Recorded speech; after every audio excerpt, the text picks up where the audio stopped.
자, 최근 그동안 말이 많았던 윤석열 총장이 실제로 사표를 냈다라고 합니다. 자, 생각을 해보면은 참 역대 그 어느 정권 시절에도 검찰총장이 이렇게까지 일반인들에게 유명했던 적이 있었나 싶은데, 자, 어쨌든 마침내 윤석열이가 사표를 쓰고 나가는 이 사건에 대해서 소위 언론마다 전문가라는 사람들마다 의견이 분분한 상황입니다. 자, 사실상 이 사람이 정치에 뛰어들게 될 거라고 보는 관측이 파다한 시점인데, 오늘 이 문제와 그리고 윤석열이라는 인물에 대해서 제 솔직한 생각을 여러분들에게 한번 전달해 드리도록 하겠습니다. 자, 참고로 여러분들이 이 영상을 보면서 단순히 윤석열이 무조건 좋다거나 혹은 반대로 무조건 싫다 이런 분들은 솔직히 그냥 영상을 여기서 그만 보시고 뒤로 가기를 제가 추천을 드릴게요.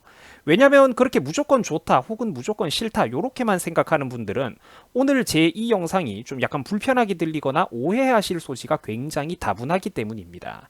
자, 그러면은 저는 분명하게 제 입장을 말씀을 드렸고, 우리가 오늘은 어금니의 힘을 조금만 빼고 열린 마인드로 서로의 생각을 교류하는 시점에서 편안하게 다음 내용으로 넘어가 보도록 하겠습니다.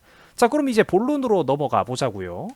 자, 일단 윤석열 총장 본인이 직접 밝힌 입장을 간단하게라도 우리가 한번 읽어볼 필요가 있겠죠. 글자가 잘 안 보이는 분들도 있을 텐데 걱정 마세요. 제가 요거 그대로 이 화면 읽어 드리겠습니다. 자, 저는 오늘 총장직을 사직하려고 합니다. 이 나라를 지탱해온 헌법 정신과 법치 시스템이 파괴되고 있습니다.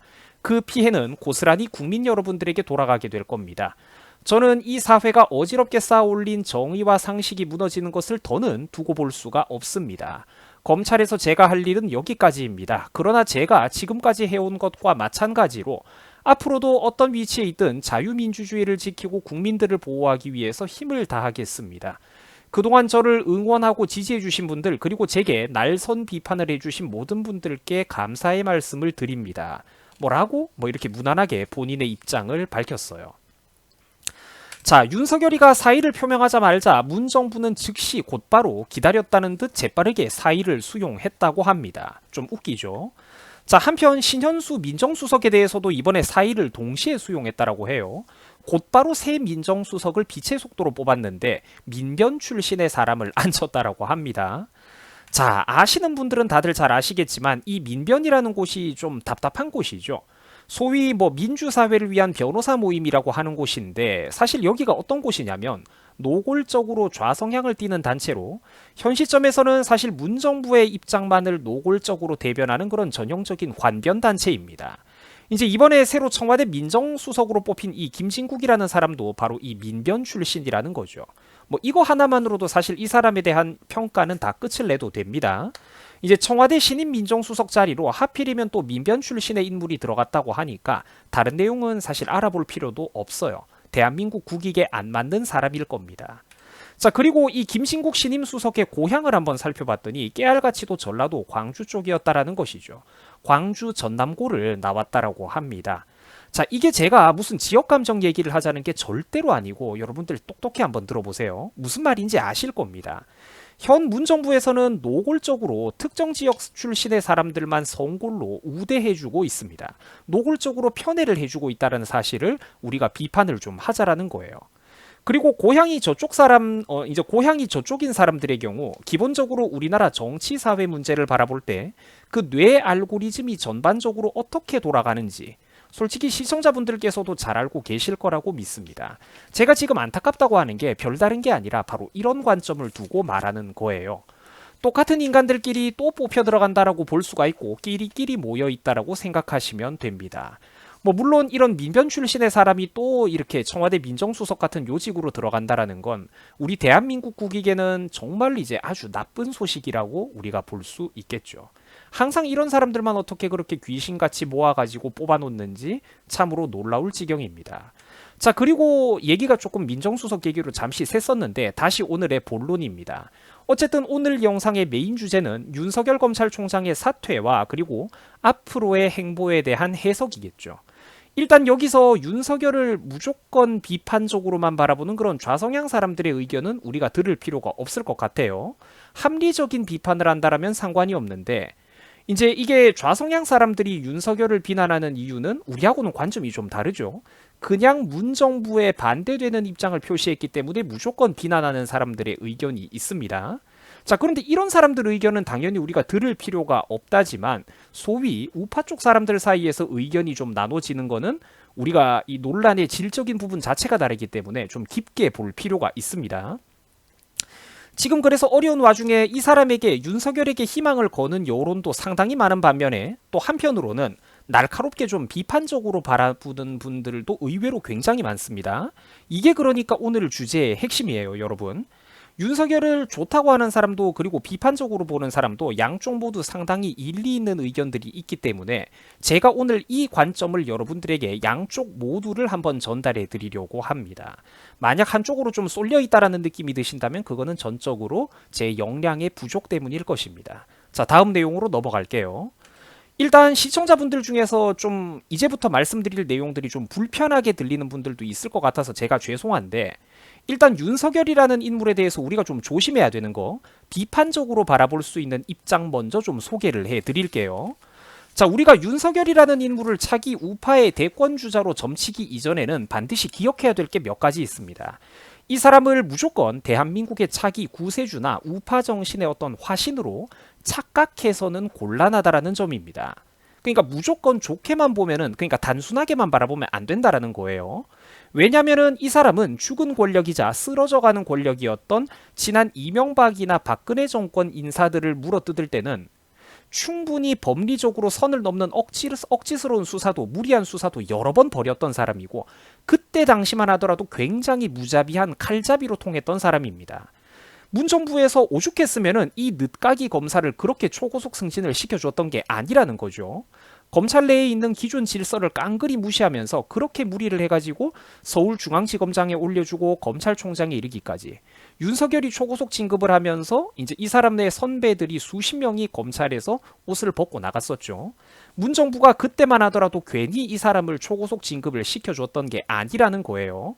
죽은 권력을 물어뜯을 때는 이 사람이 엄청나게 무자비했습니다. 일반인들이 이런 거를 잘 몰라가지고 지금 문재인의 어떤 반대되는 목소리를 내니까 무조건 편을 드는 건데 그렇게 단순하게만 흑백으로 바라봐가지고는 곤란하다라는 거예요. 문제는 그런데 옛날에 그 쓰러져가는 죽은 권력을 물어뜯을 때는 그렇게 거칠 것 없고 무자비했던 사람이 문정부를 공격할 때는 이상하리만큼 절차와 법치를 따져가면서 소극적으로 변하더라라는 겁니다. 제가 굉장히 찝찝하게 바라보는 게 이거거든요. 드루킹 사건이라든지 김경수 문제라든지 울산시장 선거 개입 문제라든지 뭐 가덕도 신공항 부동산 비리라든지 원전 비리라든지 태양광 비리 문제라든지 북한 원전 건설 문제라든지 지금 문정부 들어가지고 정말로 검찰에서 마음만 먹으면은 정말 하나하나가 정권이 통째로 날아갈 만한 진짜 대한민국 국익을 심각하게 위협하는 엄청나게 잘못된 부정비리들이 문정부에서는 수두룩합니다. 근데 윤석열 씨가 솔직히 말해가지고 제대로 결과를 보여준 거는 거의 없다라는 거죠. 저는 냉정하게 이런 비판의 목소리를 내는 분들이 상당 부분 맞는 말을 하고 있다라고 봐요. 자, 근데 물론 윤석열 입장에서도 변명의 여지가 있죠. 억울한 게 있을 겁니다. 저 사람도. 요것도 제가 지금 읽어드릴 건데 설명을 해드릴 건데 사실 윤석열이가 어떻게 힘을 쓰기 힘들 수밖에 없었던 관점도 있기는 해요. 문정부가 워낙에 자기 입맛대로 여러분들도 기억하다시피 검찰 인사 전체를 수백 명씩 몇 번이나 갈아치웠죠. 이제 검찰총장이 손발을 다 잘라버렸으니까 윤석열이가 사실 제대로 할 수 있는 게 없었을 거다. 뭐 이런 의견도 있기는 있습니다. 자, 하지만 기본적으로 근데 이 윤석열이라는 사람은 지난 정부의 죽은 권력 사람들을 잡아다 조질 때는 그 무자비함 그리고 법치나 증거주의를 상당 부분 과감하게 무시하면서 막 잡아다 놓고 엮어다 넣을 때는 속도전과 과감함이 엄청나게 빨랐었는데 정작 현 문정부에 들어와가지고 자기가 검찰총장이 되고 나서는 뭔가 사람이 많이 좀 바뀌었다라는 거예요. 문정부에게 칼자루가 향해야 될 때에는 그 칼날이 느리고 무디기 그지 없었다라는 겁니다. 저는 솔직히 이렇게 비판적으로 바라보는 분들의 입장에도 상당 부분 맞는 말이 있다라고 봐요. 자, 그러면 이번에는 반대로 윤석열을 좋게 보는 사람들의 의견입니다. 자, 근데 맞습니다. 하지만 그럼에도 불구하고 충분히 이제 나라를 걱정하는 우리 우파분들 사이에서도 윤석열이라는 인물을 그렇게 쉽게 버려서는 안 된다라고 주장하는 분들도 굉장히 많아요. 자, 왜냐하면 제가 늘 지적했다시피 현 야당인 국힘당이 너무나도 무능력하기 때문입니다. 딱히 괜찮은 인물이 없기 때문이죠. 현 국힘당의 주요 지휘부 인사들도 솔직히 딱히 우파적이지도 않고 젊은 사람들하고 제대로 소통하지도 못하죠. 우파 철학도 없고 그저 항상 중도표라고 하는 신기루만 찾아다니고 있습니다. 이렇듯 야당이 전례가 없을 정도로 워낙에 무능력하고 투쟁력이 없다 보니까 아이러니하게도 문정부에서 출세한 검찰총장이 그나마 제한적인 몇 가지 주제들에 대해서 문정부에 브레이크 거는 모습을 보여줬다는 이유로 야당보다 이렇게 문정부 검찰총장이 더 인기가 많은 아이러니한 상황이 지금 벌어지고 있습니다. 이런 일은 지금 대한민국에 전례가 없었던 일들이죠. 뭐 이렇다 보니까 워낙에 절박한 우리가 여러분들 사실 나와 여러분들 마음이 얼마나 절박합니까, 그죠? 이 절박한 반문재인 민심의 사람들 또 우파 민심들의 상당수가 윤석열 쪽으로 결집하고 있는 것도 사실입니다. 그러니까 저는 이 사람의 윤석열이란 사람에 대해서 상당히 부정적으로 바라보면서도 동시에 지금 이 사람이 어쩔 수 없이 대한민국에서 차지하고 있는 어떤 위상과 입지를 또 이해도 잘 하고 있는 거죠. 그래서 제가 단순히 윤석열을 좋아한다 싫어한다 이런 분들은 영상 끝까지 보지 말고 뒤로 가기를 하라고 누른 거예요. 복잡한 관점에서 바라보고 있습니다. 자, 현재 야당에서는 윤석열보다 더 많은 국민들을 좀 더 이제 외연을 확장해가지고 보다 넓은 층을 설득할 수 있는 인물이 야당에 솔직히 없다라는 게 사실이에요.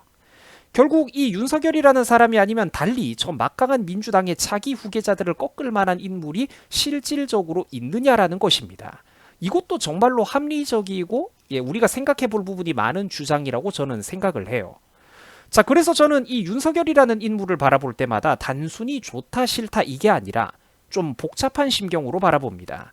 일단 제가 솔직하게 말씀을 좀 더 드려보자면 제가 바라보는 어떤 국가 지도자로서의 조건, 현실 정치의 리더로서는 이 윤석열이라는 사람의 역량도 솔직히 눈높이에 안 차는 게 사실입니다. 지금 윤석열 총장을 좋아하는 분들께는 제가 솔직하게 죄송하다라는 말씀을 좀 드리겠습니다. 제 눈높이에는 이 사람이 안 차요. 검찰총장으로서 칼자루를 쥐고 있을 때 제대로 못 휘둘렀던 그런 것들, 이 사람이 뭘 제대로 보여줬는지 잘 모르겠고, 그리고 검찰 조직의 그 막강한 어떤 조직의 칼자루를 쥐고 있을 때도 절차 따지고 뭐 따지면서 못하던 사람이 과연 밖에 나와가지고는 얼마나 뭘 실질적으로 더 보여줄 수 있을지 의구심이 드는 게 사실입니다. 그 시청자분들께서 이 사람의 이미지를 바라볼 때 한 가지 기억해야 되실 것은 지금 여기 자료 화면에 나오듯이 윤석열은 삼성과 이재용도 좀 조졌던 사람입니다.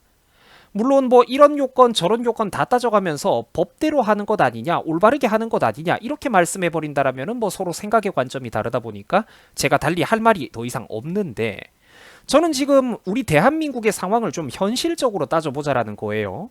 현 시점에서 삼성을 흔들고 재벌이나 기업인들을 흔들겠다라는 이런 사람이 객관적으로 현실 감각이 있는 사람이냐? 저는 좀 그렇지 않다라고 보거든요.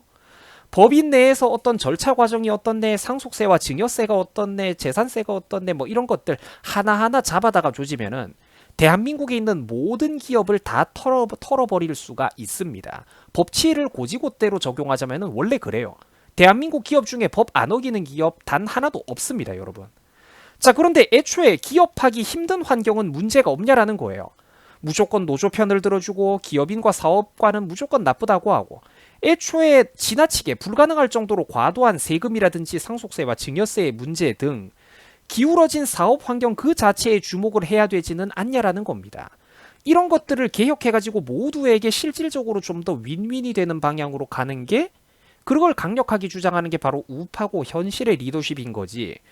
뭐 무슨 고시 공부할 때 배운 이론, 법도리 기질 하나만 가지고 하나하나 걸고 넘어지면서 자기 딴에는 무슨 법치주의자네, 원리 원칙주의자네 이렇게 이야기를 하는 거는, 제가 볼 때 그런 사람 부류들은 공무원 출신들이 보여주는 전형적인 오만이라고 생각을 합니다. 월급쟁이 출신들이 보여주는 전형적인 오만이에요. 급변하는 현실의 사업 환경들, 그리고 차세대 사업 먹거리 이런 세상의 변화, 차세대 미래 산업을 준비하기 위해서 기업들이 얼마나 거대한 자본 집약이 필요하고 이런 오랫동안 지속되는 영속적인 투자가 필요한지 이런 이해도가 없는 사람들이라고 저는 봅니다. 자, 근데 그럼에도 불구하고 또 이 사람이 하는 말 중에서 맞는 말도 많죠. 지금 우리 우파의 상황이 워낙에 개막장이고 절망적인 상황이다 보니까 그나마 저 양반이 지금까지 보여줬던 그 반문재인 스탠스가 껍데기뿐이라고 하더라도 그 껍데기조차 눈물나게 아쉬운 게 또 오늘날 무능한 야권의 현실입니다. 제가 진짜 가슴이 찢어져요. 다만 이 사람은 제가 보기에는 그러니까 이 윤석열이 국힘당의 상당 부분 지도자들보다는 훨씬 더 나은데 그럼에도 불구하고 사실 제가 볼 때는 현 한국 실정을 이 사람이 입체적으로 완전하게 이해하고 있다고는 보기 어렵다라고 봐요. 그러니까 본질적으로 이 사람은 어떤 느낌이냐면 윤석열이라는 사람은 본인이 옳다라고 믿고 있는 외골수 법조인이라는 게 가장 정확한 평가입니다.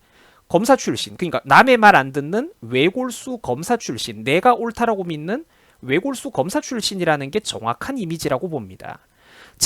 이 사람은 자기가 몸담고 커왔던 검찰 조직이 이제 와가지고 소태 삶아지는 사냥개 신세가 되니까 이제 와가지고 공수처가 잘못됐다, 검찰 조직이 무너지면은 국익이 무너진다 하는데, 물론 그게 맞는 말이지만, 그러니까 자기가 몸담아왔던 조직의 어떤 이권에 직접적으로 칼날이 들어오니까 무슨 말을 한다라는 거예요. 그러니까 제가 지금 이야기를 하고 싶은 것은 지금 윤석열을 비판하는 관점이 어떤 거냐면, 진짜로 입체적으로 우리 대한민국의 정치판을 넓게 바라보는 사람이었다면 애초에 그 무리했던 지난 정권의 수사들 온갖 거 다 끌어다가 끼워 맞추기식 수사를 하던 그 이명박 박근혜 정권을 털던 시절에 대한민국 정치 권력에 그런 식으로 본인의 칼자루에 의해서 공백이 생기게 됐을 때 그게 얼마나 위험한 상황이 올지라는 것도 생각을 했어야 된다라는 겁니다. 그로 인해 가지고 훨씬 더 위험한 저 문재인과 586 아마추어 운동권 출신들이 이 나라를 장악하게 되었을 경우 그 미래가 얼마나 위험했을지도 솔직히 옛날에 몇 년 전 그때 당시에 알아봤어야 된다라는 거죠. 정권의 사냥개 노릇이 끝나면은 검찰 조직도 당연히 토사구팽 당한다라는 그 미래를 저는 당연히 정치 지도자라면 내다볼 줄 알아야 됐다라고 생각을 한다라는 겁니다. 몰랐죠, 저 사람은 그거를. 자기들도 소태 삶아지는 사냥개 신세가 될 거라는 걸 몇 년 전에는 몰랐잖아요. 586 운동권 애들이 어떤 애들입니까? 당연히 수단과 방법을 안 가리는 애들이죠. 근데 법조인 출신들이 이런 거를 순진해가지고 잘 모르는 경우가 많다라는 거야. 현실 정치라는 게 얼마나 더럽고 추악하고 위험하게 돌아가는지 이거를 모르는 경우가 소위 우파 지도자 리더라는 사람들 중에서는 참 많다라는 거예요.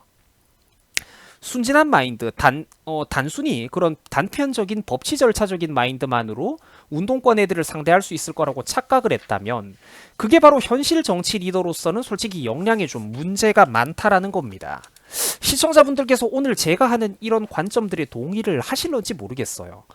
이야기가 길어지다 보니까 이게 뭐 좀 사람들마다 좀 복잡하게 듣는 분들도 있을 것 같아요. 근데 쉽게 말해가지고 순진한 어떤 법조인의 원리 원칙적인 마인드 하나만으로 저쪽 애들을 절차로 어떻게 절차라든지 룰을 다 지켜가면서 운동권 애들을 상대할 수 있다라고 생각했다라면 저는 그게 현실 정치 지도자로서는 지금 한국 사회에서 좀 안 맞다라고 봅니다. 그런 사람들은 어떤 태평성대의 시절에 필요한 행정가들이고 이 음험하고 추악하기 그지없는 현실 정치에서 어떤 대규모 지휘를 하기에는 조금 역량이 부족한 사람들이죠. 뭐 어쨌든 제가 좀 약간 철학적이고 복잡한 이야기를 한번 해봤습니다. 윤석열 씨가 당연히 저보다 나이도 훨씬 많고 밟아온 엘리트 코스도 비교가 안 된다지만 이 복잡하고 시시각각 급변하는 현실 정치 문제의 리더로서는 안목이 좀 좁지 않나, 현실 감각이 부족하지 않나 그런 생각이 든다라는 거예요.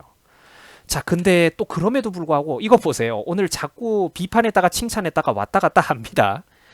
그럼에도 불구하고 지금 대한민국 야권에 워낙에 인물이 없다라는 게 문제입니다. 저 이것도 여러분들 잘 기억하고 있어요.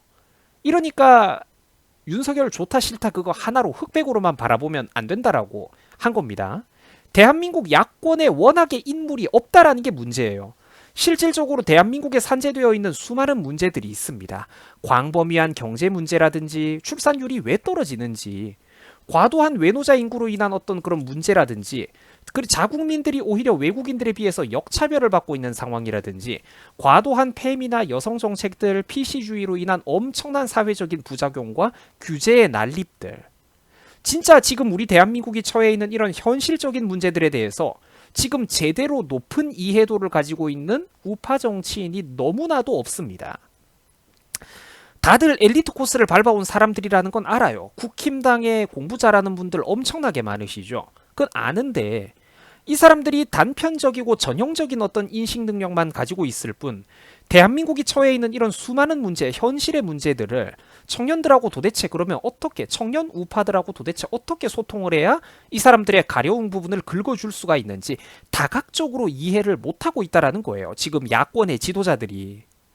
그러니까 이런 한계를 솔직하게 인정하면은 그나마 외연 확장성이 높은 거는 또 윤석열 총장인 게 사실이죠.